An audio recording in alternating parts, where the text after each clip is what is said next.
السلام علیکم محترم ناظرین، میں ہوں آپ کا ہوسٹ حافظ محمد صالح اور آپ کا خیر مقدم ہے ہمارے یوٹیوب چینل اسلامک گائیڈنس میں۔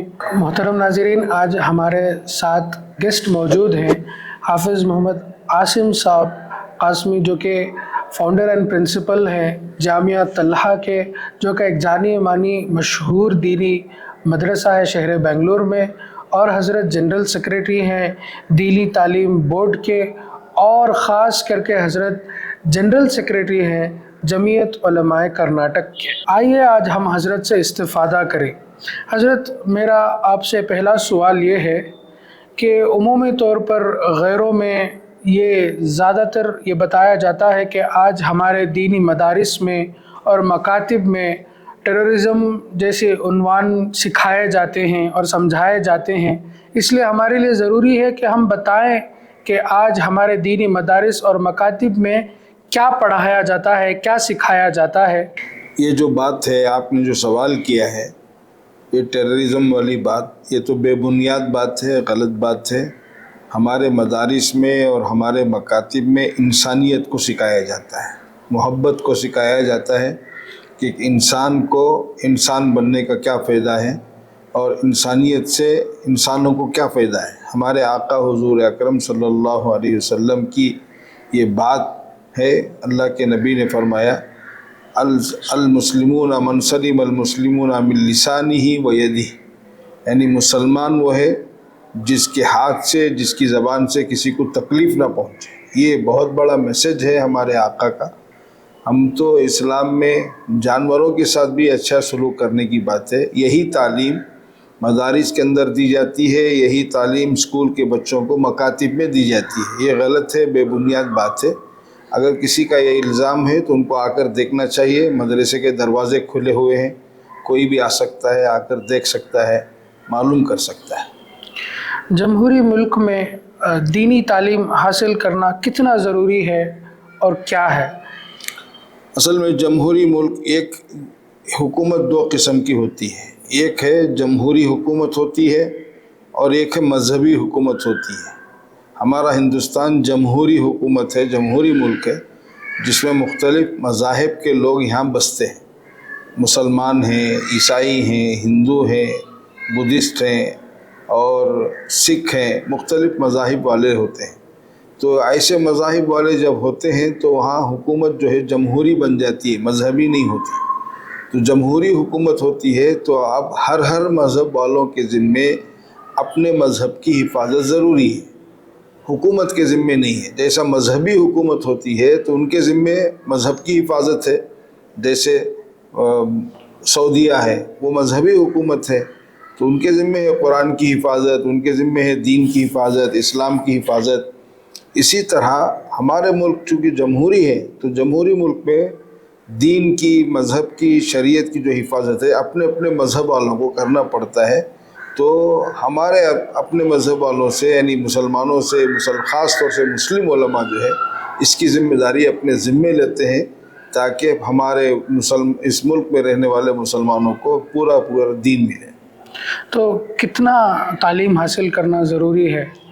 یہ یعنی ایک مرد کے لیے، ایک عورت کے لیے کتنا مقدار ایک عوام کے لیے ضروری ہے اور کیا کیا ہیں؟ دیکھیے، اصل میں بات یہ ہے کہ دینی تعلیم بجائے ہم بتانے کے، ہمارے آقا کی حدیث ہے، فرمایا اللہ کے نبی نے، ہر مرد عورت مسلمان کے لیے جو بالغ ہے ان کے لیے اتنا دین سیکھنا ضروری ہے جسے دین پر چلا جا سکے۔ تو یہ فرض ہے، یہ فرض عین اس کو کہ بولتے ہیں۔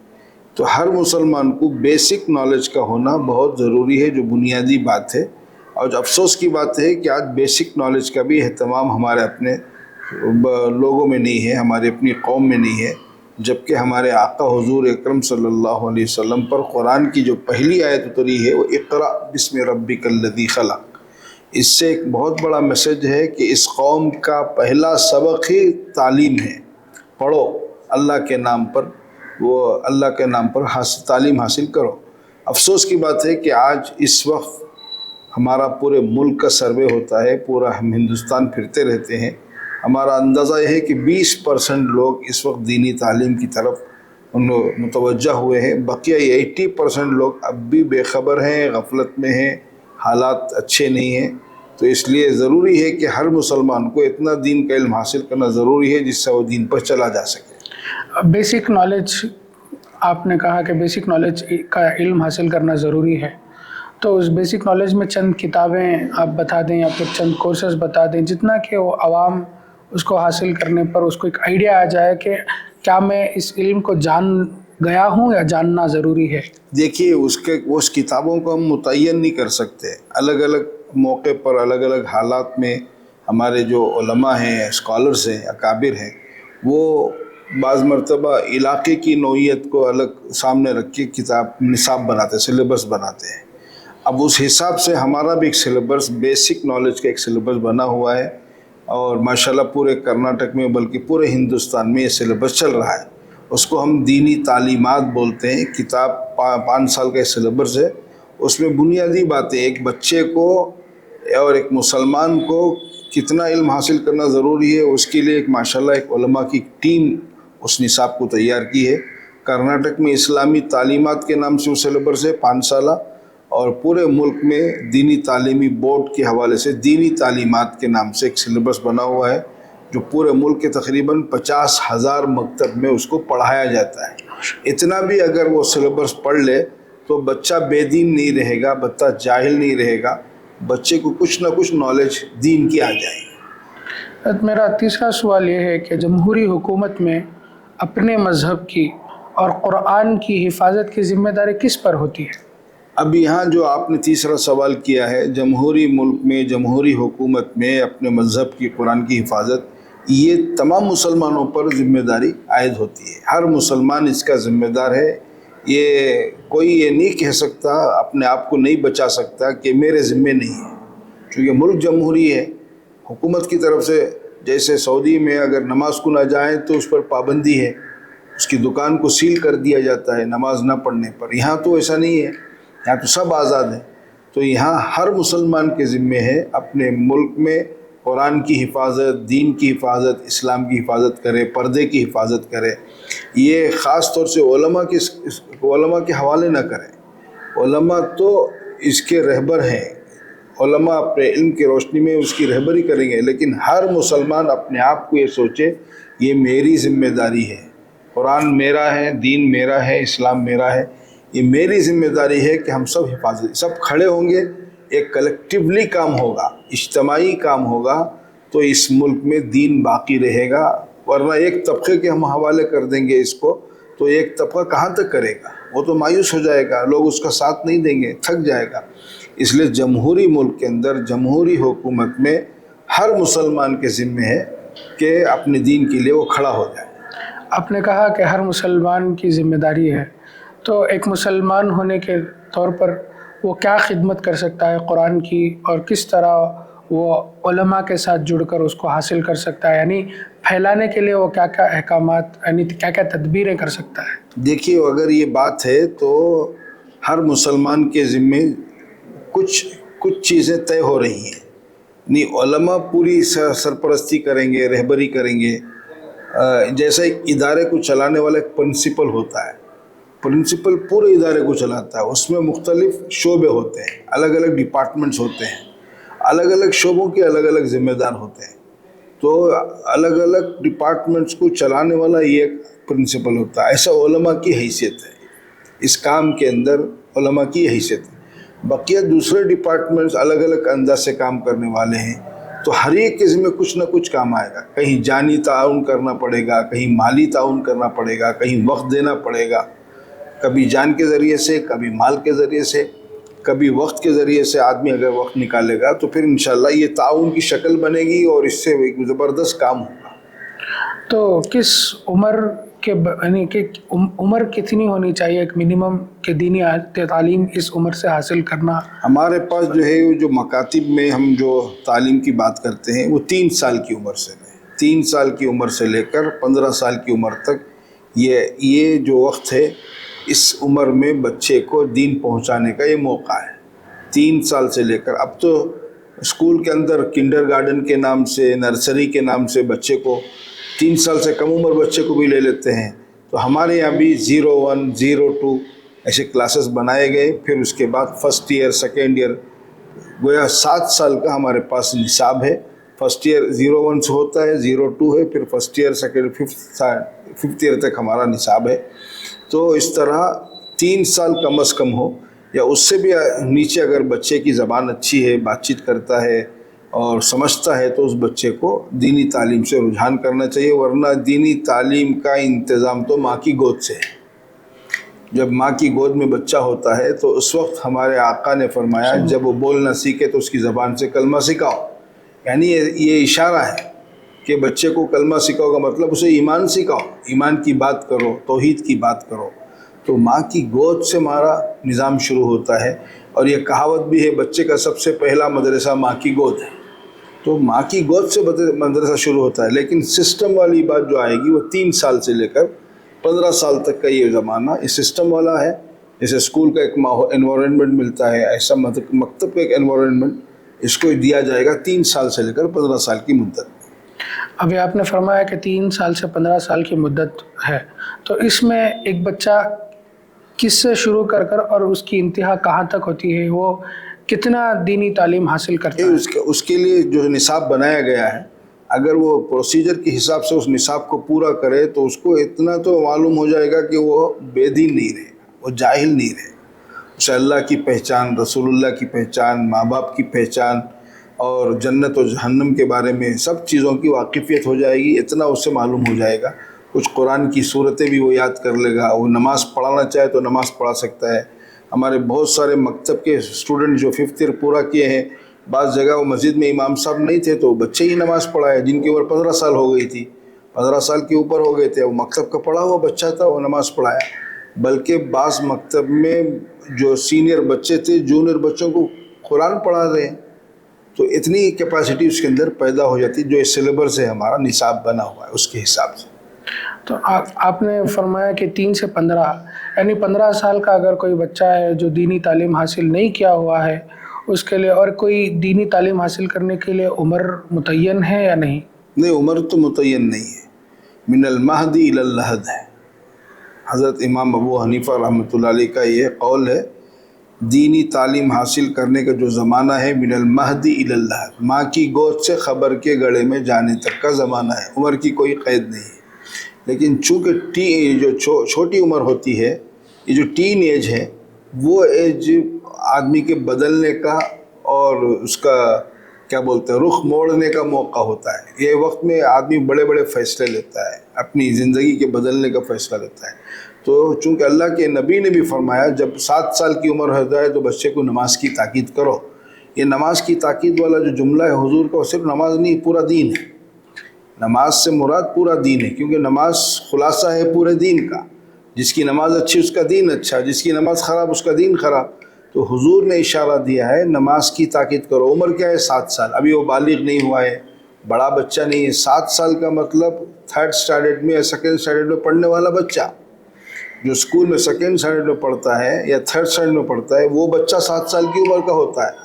تو اتنے سے کم عمر بچے کو نماز کی تاکید کے بارے میں حضور نے فرمایا. اور آگے فرمایا اگر اس کی عمر 10 سال کی ہو جائے, اب نماز نہیں پڑھ رہا ہے, اب کمپرومائز نہیں کرنا, مار کے نمازی بناؤ. یہ حضور کا ارشاد ہے, کسی مفتی کا فتویٰ نہیں, حضور کا فتویٰ ہے.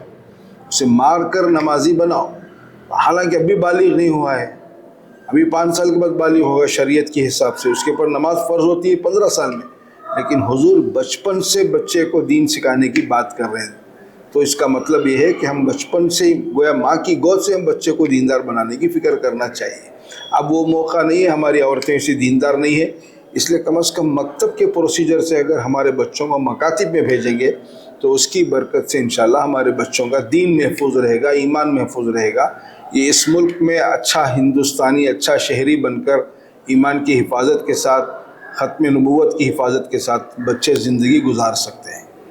عمومی طور پر عوام میں اور غیروں میں یہ پایا جاتا ہے کہ دینی تعلیم حاصل کرنے سے انسان کٹر واد ہو جاتا ہے اور بالکل ایک جتنے بھی سوسائٹی میں خراب چیزیں پنپتی ہیں وہ اسی کو بنیاد بنا کر اسی کی طرف اشارہ کر دیتے ہیں. یہ سب افواہیں ہیں, یہ سب افواہیں ہیں, غلط باتیں ہیں. یہ اصل میں اسلام کا ان کو مطالعہ نہیں ہے, وہ اسلام کو گہرائی سے دیکھا نہیں, اسلام کے قریب نہیں آئے.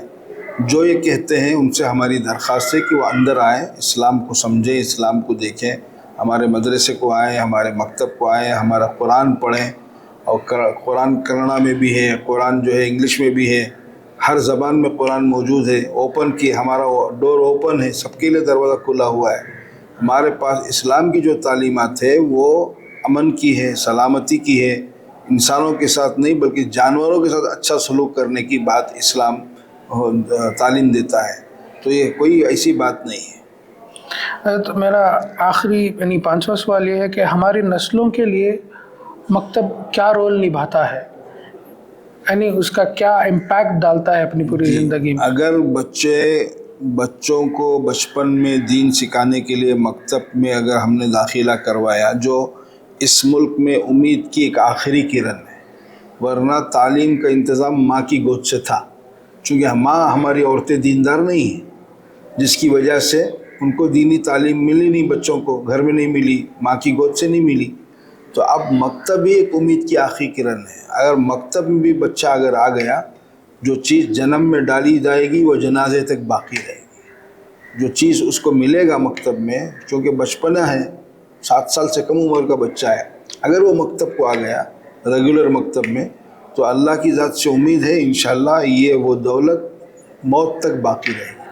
ایسا بچہ نہ بہکے گا، نہ گمراہ ہوگا، نہ کسی باطل فرقے کا شکار ہوگا، اور نہ اسلام چھوڑے گا، چونکہ اس کی گھٹی میں ایمان اور اسلام پڑ گیا ہے۔ یہ مکتب کا سب سے بڑا رول ہے، اس مکتب کا سب سے بڑا فائدہ ہے کہ مکتب کے ذریعے سے بچے کا دین موت تک باقی رہے گا، وہ دین پر باقی رہے گا، وہ چاہے سب کی قربانی دے دیں، جان کا لگانے کا وقت ہے تو جان کو بھی قربان کرے، مال لگانے کا وقت ہے تو مال کو، لیکن ایمان کو نہیں چھوڑے گا، دین کو نہیں چھوڑے گا، قرآن کو نہیں چھوڑے گا، چونکہ وہ بنیاد اس کی وہاں سے پڑی ہے۔ یہ سب سے بڑا رول ہے مکاتب کا۔ ہم یہ چاہتے ہیں کہ ان مکاتب کو عام کیا جائے، اور جگہ جگہ گلی گلی ایسے مکتب، سسٹم والے مکتب۔ ایک ہے مکتب ابھی جو چل رہے مروبجہ مکتب، مسجدوں میں چلتے ہیں مروبجہ مکتب، ہم یہ کہتے ہیں منظم مکتب بناؤ اس کو۔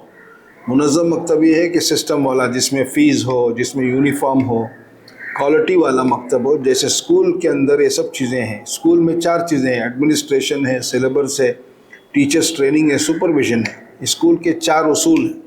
ایسے ہم مکتب میں بھی کہتے ہیں کہ ایڈمنسٹریشن درست کرو، سلیبس لے کر آؤ، پھر ٹیچرز ٹریننگ، پھر جو ہے اسی طرح جو ہے سپرویژن، یہ 4 چیزیں ہمارے ہر مکتب میں لانے کی ہم بات کرتے ہیں۔ ماشاءاللہ اس وقت پورے ہندوستان میں ایسے یعنی سسٹم والے منظم مکتب ہزاروں کی تعداد میں، 50,000 کے قریب ہیں۔ ہمارے کرناٹک میں بھی ہزاروں کی تعداد میں یہ مکتب بنے ہوئے ہیں، جہاں فیس کے ساتھ سسٹم کو درست کیا جاتا ہے۔